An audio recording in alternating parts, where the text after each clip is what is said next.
Dead weight, he said into the mic, in front of 80 people and a breakfast tray of lukewarm croissants. He said it like a joke, but his eyes didn't smile.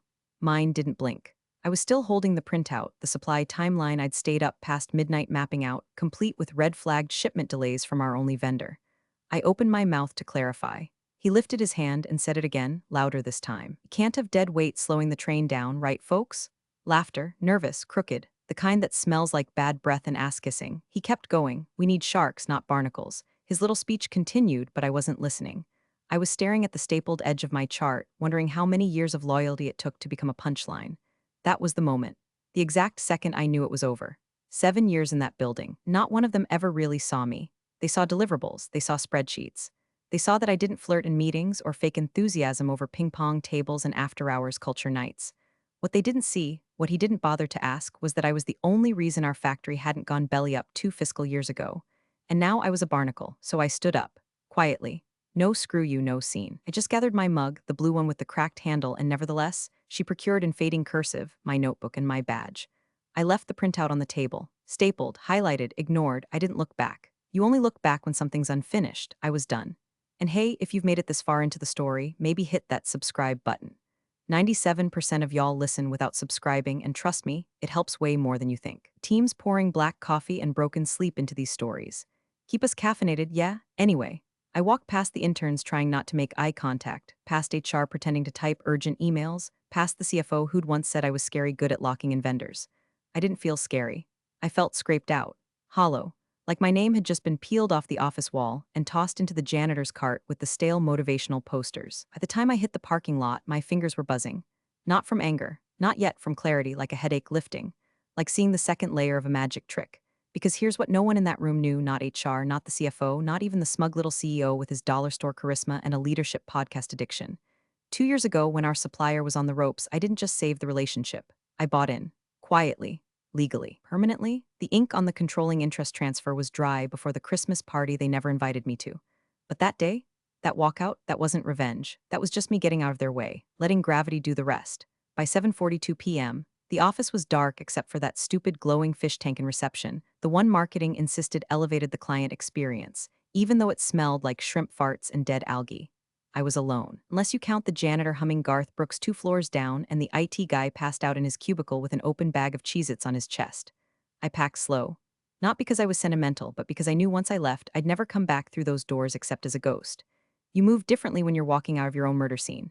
I took the essentials, my notebooks, handwritten, no traceable docs, my mug still warm, coffee half drunk, and the one photo I kept taped behind the monitor, me and Marta, the supplier's CEO, laughing in hard hats at the loading dock the day we signed our first deal. No one ever noticed it was even there. Fitting. I deleted the contents of my personal folder with surgical precision. Not just files, breadcrumbs, no Slack convos, no email trails, no birthday card scans. Gone. The way the rest of me would be in about 10 minutes. I wiped the keyboard clean with a disinfectant wipe. Not for them, for me, for ritual. And then I did the only truly sentimental thing. I left a sticky note on my plant. Take care of this, it said. No signature. If they don't know who it's from, they don't deserve the plant. The flashback hit as I powered down the screen. 2 years ago, me, flying coach to Milwaukee because procurement wouldn't expense business class, knees crushed against the tray table, scribbling a contingency clause on a napkin. Marta met me at the terminal same day, her expression unreadable. Back then, her company was one late invoice away from collapse, and she said something I'll never forget: if you walk, we die. If you stay, I'll make sure you never regret it. Most people took that as desperation. I took it as opportunity. Over dinner at a fake Bavarian pub that reeked of onion rings and broken dreams, we wrote the first draft of the clause on hotel stationery. If either company undergoes material leadership changes, the other retains the right to review terms, including control transfer. A year later, during their restructuring, she offered me equity in lieu of a bonus. I accepted quietly. Another year later, she called me at 6:13 a.m. on a Tuesday. You ready? She said. I said, for what? She just laughed. Majority. I didn't tell anyone. Not because I was being sneaky, because I didn't need to. At home that night, I poured a glass of boxed red, kicked off my shoes, and opened the bottom drawer of my filing cabinet. There it was. A plain envelope with my name handwritten in all caps, Lauren Michaels. Inside, shareholder agreement, signed, notarized, binding. Underneath it, a post-it in Marta's handwriting. You were never dead weight. You were the engine. I sat on the floor, back against the cabinet, drinking that cheap wine like it was communion. Let them think I walked away. Let them think I vanished. Sometimes silence is just the sound of the trap setting. The next morning, HR sent out one of those glossy, dead-eyed emails. Subject: exciting transition in procurement strategy. Body: as part of our ongoing mission to innovate and streamline operations, we'll be transitioning key procurement workflows to an automated solution powered by state-of-the-art AI integrations. We thank Lauren Michaels for her contributions and wish her well on her next adventure. Next adventure. Like I'd won a cruise. Like they hadn't publicly vivisected me in front of a whiteboard covered in buzzwords and finger-pointed timelines. The new CEO strutted through the building that week like a rooster with a spreadsheet fetish. Even cracked a joke during the Thursday huddle. Turns out dead weight floats away on its own. The laughter this time was cleaner, rehearsed, like they'd all decided it was easier to move on than ask questions. But by Monday, the cracks started whispering. An urgent parts shipment didn't show. One of the titanium couplings we used exclusively in our temperature-controlled enclosures, a weird little part, barely bigger than a Lego brick but without it. Assembly line hits a wall. The tracking showed it in transit but never updated past the Wisconsin border.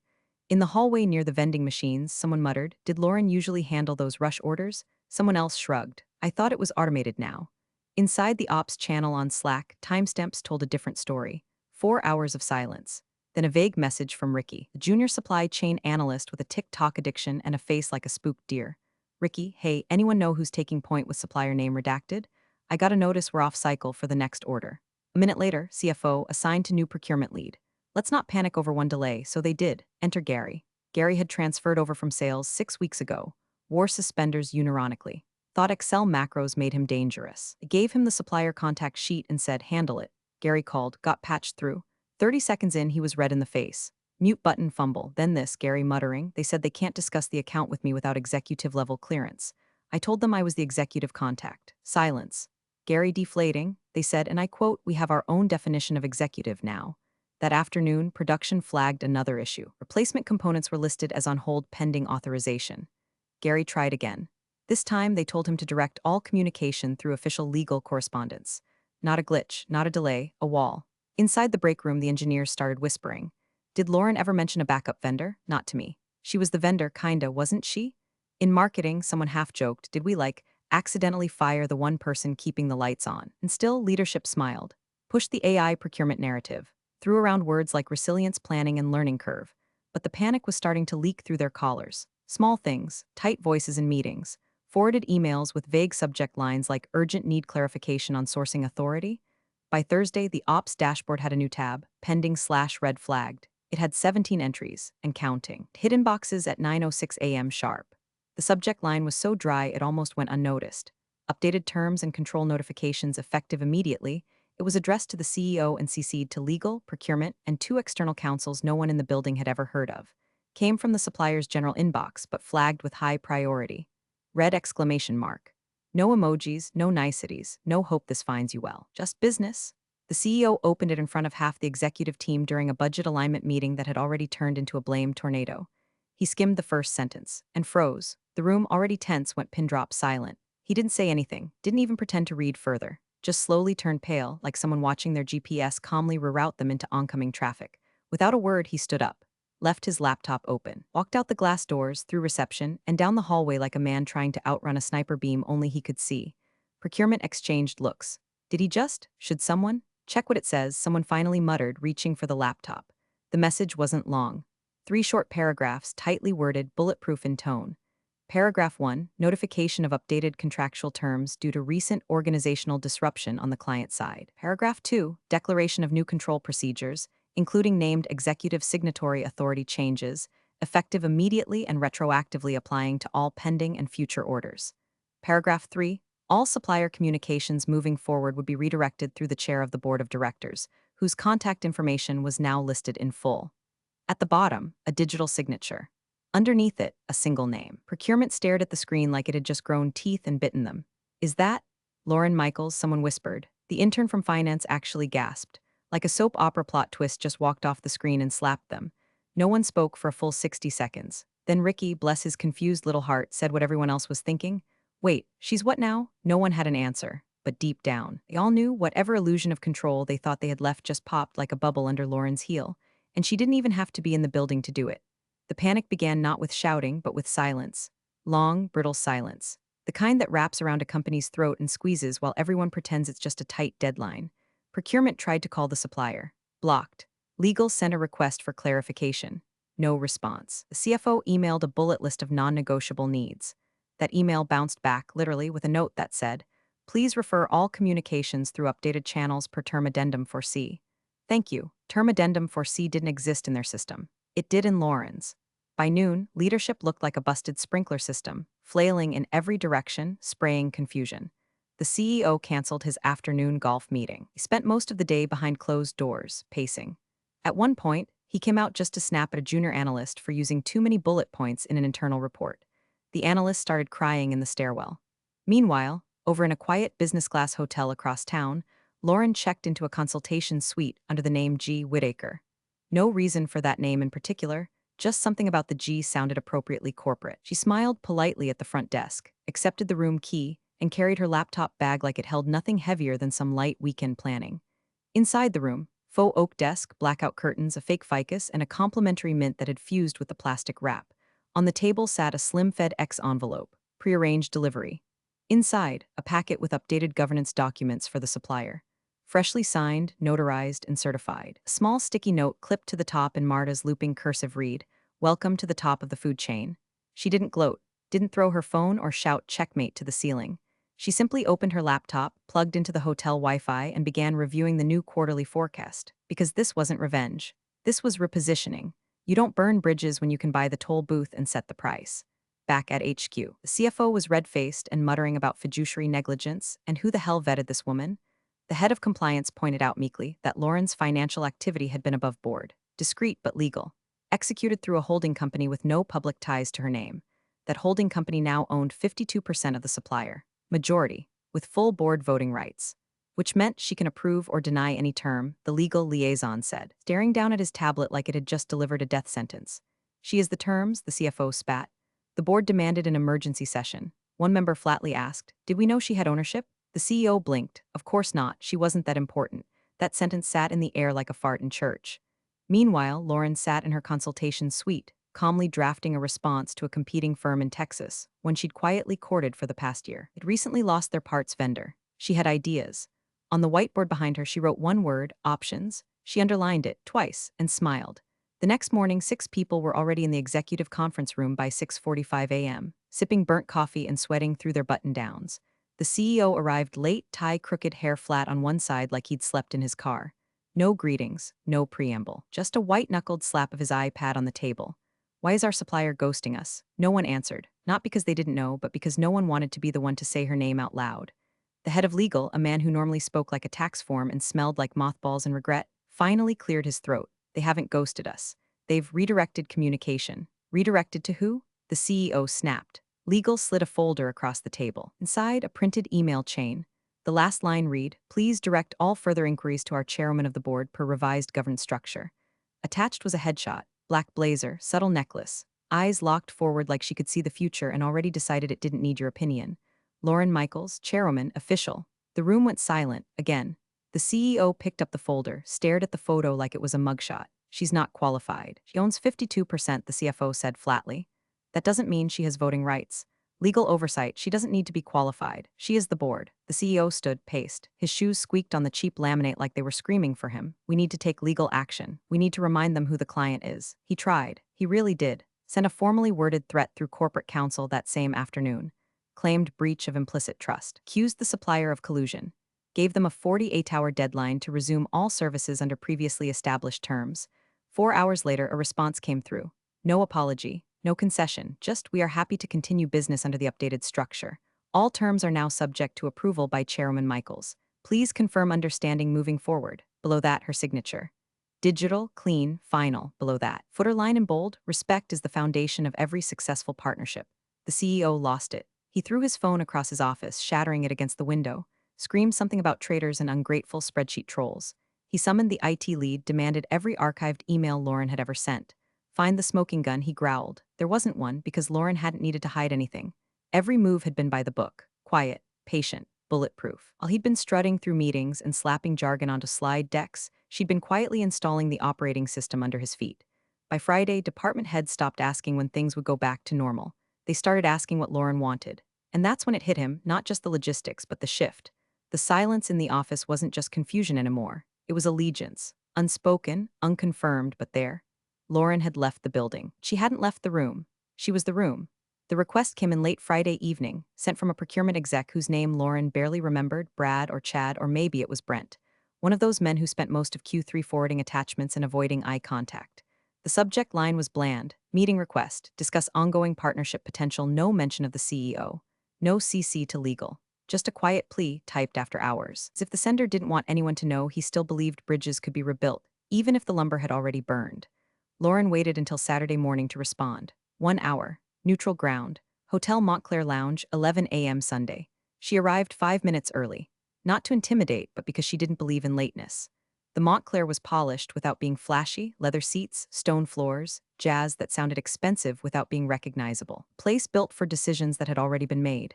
He was already there, sweating lightly in a suit that still had shoulder padding from 2008. He stood when she entered like she was royalty or a resignation letter. She nodded but didn't offer her hand. "Thank you for coming," he said. "I live 10 minutes away," she replied flatly, sliding into the seat across from him. "Let's not waste the hour." He blinked, nodded, pulled out a legal pad already crumpled from thumb stress. So he started. "Obviously, there's been some confusion. We'd love to reestablish the working relationship we had with your firm prior to." "We don't have a working relationship anymore," she interrupted, not harsh, just precise. "You had terms, they expired. You had leadership, it failed. Now we start from scratch." He swallowed, glanced at the lounge staff, lowered his voice like she might detonate a PR bomb in the middle of the brioche tray. "I understand. We're just hoping to, rebuild trust." Lauren sipped her coffee. Black, no sugar, eyes locked on his. "Trust," she repeated. "Let's talk about that." He sat straighter, hopeful. "You trusted an algorithm to replace humans," she said. "You trusted a man who called competence dead weight. And when the one person keeping your wheels turning walked out, trusted silence to mean compliance. You didn't ask for clarity, you didn't reach out, you just automated, you erased." He sat very still now, no blinking, no twitching. Just listening like a man watching the slow rise of floodwater from under the floorboards. Lauren set her mug down gently. "Business is still possible," she said, "but we renegotiate from a different position now."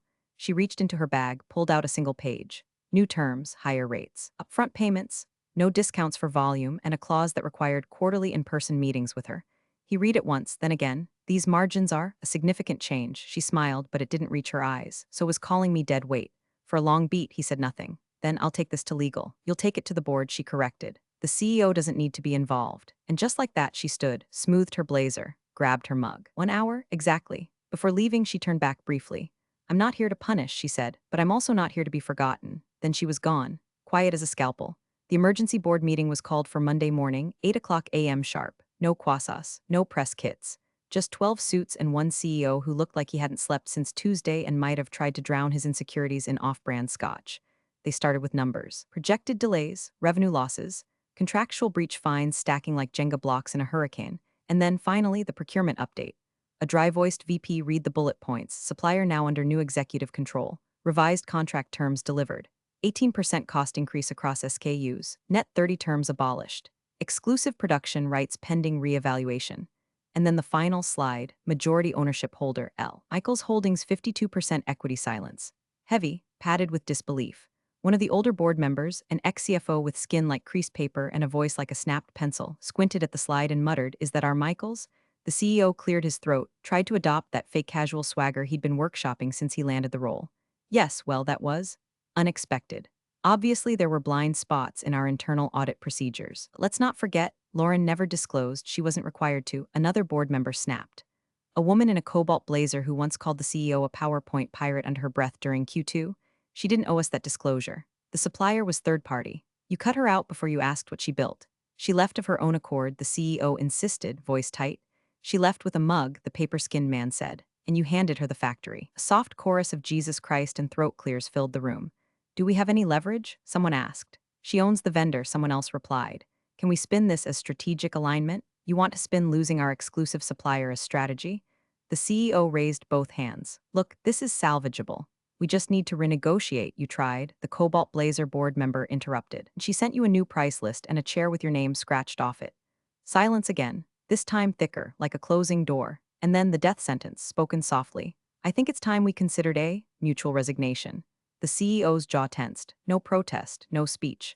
Just the slack-faced realization that this chapter of his career would now end with a footnote starring the woman he'd dismissed in front of his entire team. By 3 p.m., press release was drafted. By 5 o'clock p.m., Lauren's phone buzzed. Unknown number, she answered anyway. Miss Michaels came a voice like overboiled oatmeal. The board wanted to reach out and explore the possibility of a return, in some capacity. We believe your leadership would be. She didn't let him finish. Pass, she said, and ended the call. Then she flipped her phone face down, leaned back on her couch, and exhaled through a quiet smile. They'd finally seen her. Too bad they'd gone blind before it mattered. 3 weeks later, the product launch went live, if you could call it that. It limped onto the market with a broken press release, 2 glitches in the demo video, and a last-minute design compromise that made it incompatible with half the components they'd promised it would replace. The new CEO, a finance guy with all the charisma of a saltine, stood in front of a lukewarm backdrop and read off a teleprompter like he'd just learned vowels. They called it adaptive innovation. Lauren called it duct tape in a tuxedo. She watched the live stream on mute from the corner of a quiet cafe in the arts district.